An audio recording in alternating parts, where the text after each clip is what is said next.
As we begin our message today, our affirmation is, I am an expression of the divine.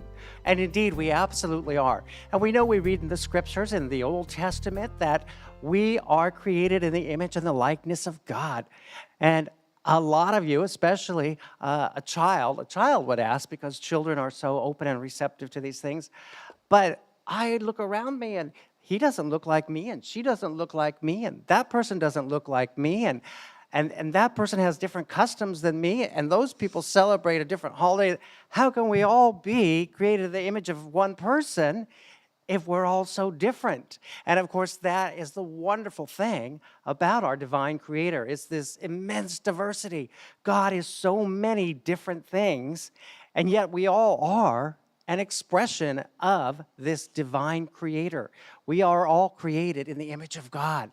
And God is so many different, wonderful, wonderful things. And we need only reach out and express and acknowledge this. And we acknowledge this through our relationship with God and through our relationship with the divine. And we establish that relationship, and we talk about that so much here in our fellowship, through the act of prayer, through taking quiet moments and praying to God, through meditation, where we quiet all of the activities in our mind, and we still ourselves, and we become open and receptive to that divine light.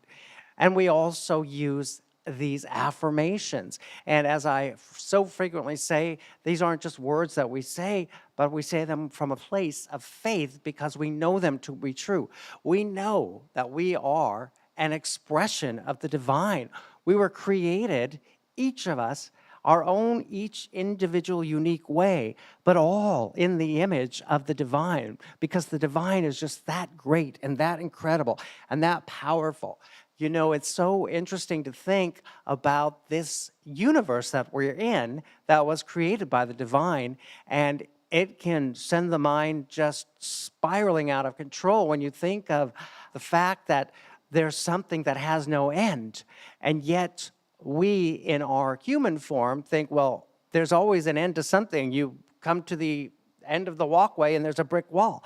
But then we also know in our consciousness there's always something beyond that. So it's so difficult to comprehend something that goes on and on and on, to which there is no end. We know through science, through actual science, that, there are places in our own universe that would take us thousands of years to get there. There's just no way that a human being in their lifetime could get there and experience it and come back and talk about it. And yet, this was all created by this one divine creator. This divine creator has all of this going on, and yet also acknowledges and knows you and loves you so incredibly, and knows and walks with you. We're always guided and directed by the divine. And we may sometimes stray from the perfect path, as we talked about in today's daily word reading, the prodigal son who took his inheritance and went off and partied and had a great time, and then he ran out of money, and he came home humbled to his father and said, I'm not even worthy of being called your son anymore. And his father embraced him and said, of course you are. You are always worthy of being my son, and everything that I have is yours. And we know, if you've read further about that story, that there was also the other brother, and he felt that he had stayed at home and he'd helped the father and he'd helped to plow the fields and helped to keep the prosperity going, and it was unfair that the younger brother should be able to come back and enjoy all the fruits of the labor. And that, of course, created this hostility, this bad situation, because he didn't know how to forgive. And it wasn't really his place. And so often in life, things happen, and we get angry with people, or we get upset with the way something happens, and it's not really our place to be the person to be upset about that. When somebody cuts in front of you in the line of the supermarket, or somebody does some crazy thing on the road in front of you, at that moment, it's not a great thing, but it's not our place to be angry and upset. It's our place to forgive and love, because we know that that's what the great and divine creator has meant for us to do, to love. We talk a lot about all of the wonderful things that we read that Christ told us to do in our lifetime through the writings that he left through his disciples, and he, who we refer to as the great way shower, talks so much about faith, hope, and love. And of course, love being the most important.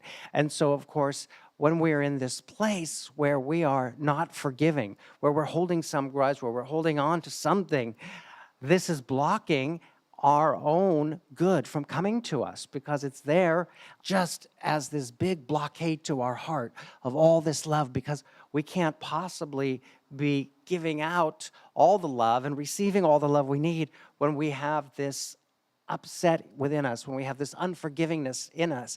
And so, of course, this wonderful parable that Christ told us about the prodigal son coming back, and the brother eventually coming around and coming to the understanding that it wasn't his place to be upset with his brother, even though he was, that it was the Father's resources, and it was the Father's place, just like it is our Father, our divine Creator's place, to always forgive us and to always walk with us through the garden and to always be with us.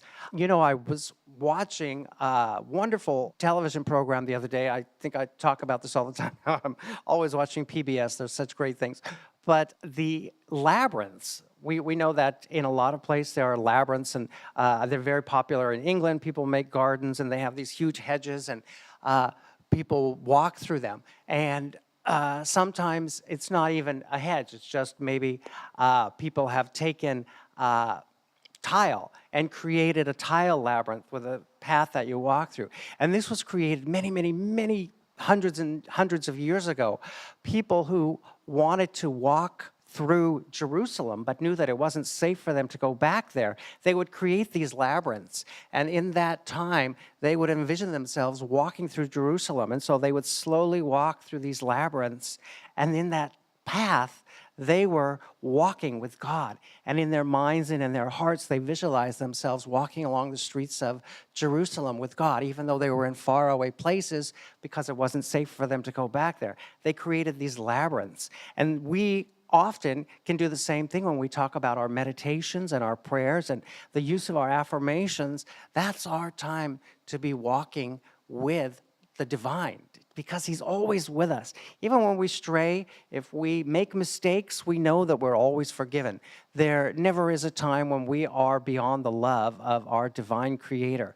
And of course, the best way that we can be an expression of this love is to be loving ourselves in all things. And as I mentioned earlier, we're going into the holiday season, and this is a great time. People will reconnect with family who they possibly don't see throughout the year. And as I talk about a lot, sometimes there's, oh, that in-law once slighted me and said my apple pie wasn't good, and so I'm going to hold that grudge against them forever. All these little things that add up, and they block our true love and our true greatness from coming to us because we're holding on to these little things that happen. Of course, there are things, much more tragic that people can say and do to us. And we know that when we were little, we all probably heard what was the thing that we would say on the playground? Sticks and stones can break my bones, but words can never hurt me. But the reality is we know that words can hurt us. And especially as we grow older, words can be said or words can be unsaid, which can leave such pain and leave us so distant from those that we love. And so it's important to temper our words and know to use them wisely, but also know that we're always an expression of the divine, and we are never out of the path of forgiveness from the divine. And we ourselves, if we can think back to maybe an unkind word that we said, or maybe a kind word that we left unsaid, these are wonderful times to rethink and reflect, and especially on the first Sunday when we do our communion, which is a time when we take to evaluate ourselves and the things that we've gone through in our lives so that we can forgive ourselves and forgive others.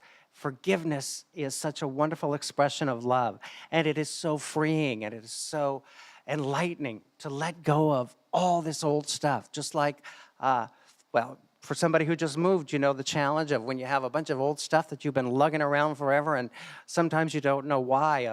I have certainly done that, and I know that the older I get, the more I sort of am paring down and realizing I don't need all this stuff.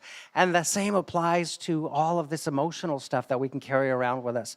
All of the slights that once were put against us that we just haven't let go of, or some words that we thought should not have been said to us.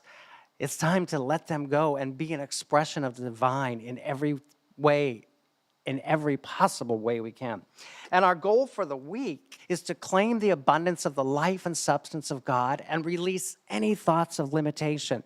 And of course, lack of forgiving is such a limitation.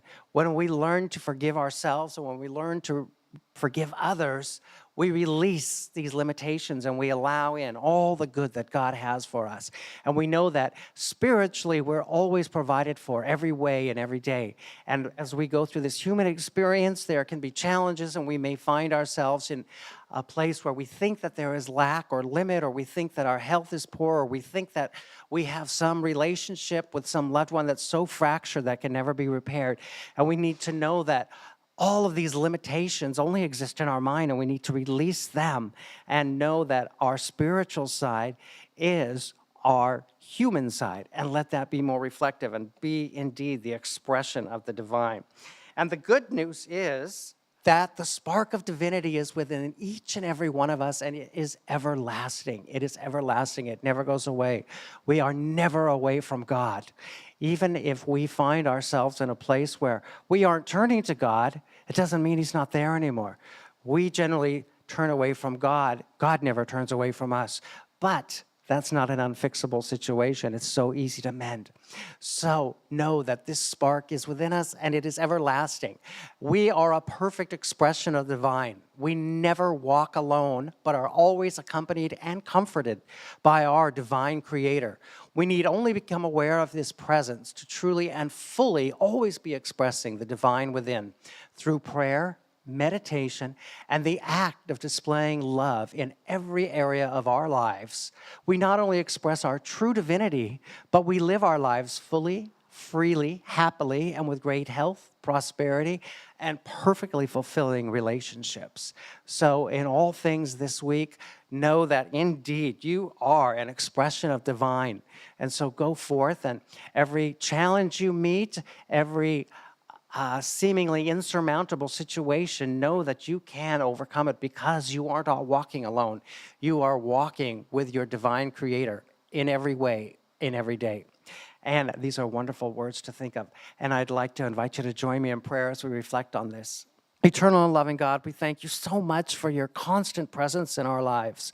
We thank you for your unlimited forgiving power. We thank you for inspiring us the power to forgive, to release, to allow in all of the wonderful love and prosperity and absolute greatness that you have intended for us to have in our time here in our human form, as well as in the great beyond in our spirit form. We thank you for always being with us, for guiding us, directing us, for blessing and protecting us. We thank you, divine Creator, for having created and instilled in us that spark of divinity and allowing it to be alive every day in every way. We thank you in the name of faith, hope, and love. Amen.